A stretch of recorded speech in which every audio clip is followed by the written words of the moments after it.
ఏదో ఒకరోజు మాత్రమే ఆ మహిళా దినోత్సవం అని చెప్పేసి జరుపుకోవడం కాకుండా భారతీయ మహిళలందరికీ కూడా ప్రతిరోజు కూడా ఉమెన్స్ డేని, ఎందుకంటే మాతృదేవోభవ అని సంబోధిస్తాం కానీ పితృదేవోభవాన్ని ముందుగా మొదలు పెట్టాం మనం. తెల్లవారు లేచి తల్లి యొక్క పాదాలను ఇంకా ఇప్పటికీ ఈ రోజుల్లో కూడా ఆశీర్వచనం తీసుకునేటువంటి పెద్దలు ఉన్నారు. సో అలాంటి గొప్పగా గౌరవించబడేటువంటి మన భారతదేశంలో మరి ఎందుకు ఈ మార్చ్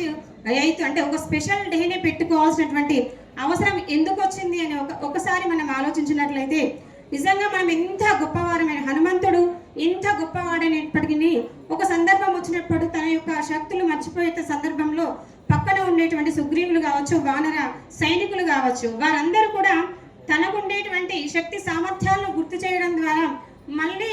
తను ముందుకు వెళ్ళిపోయి ఆ సీతా అన్వేషణలో ముందు విజయం కావచ్చు, గౌరవం కావచ్చు, తను చేసేటువంటి త్యాగం కావచ్చు, ప్రతి విషయాన్ని కూడా మనల్ని మనం మళ్ళీ రియాక్టివ్గా చేసుకోవడం కోసం మన యొక్క గొప్పతనాన్ని మళ్ళీ మనము వివరించుకున్నట్లయితే కొత్త శక్తితో ముందుకు వెళ్తాము. సో అటువంటి సందర్భంలోనే ఈ మహిళా దినోత్సవాలు జరుపుకోవడం అనేది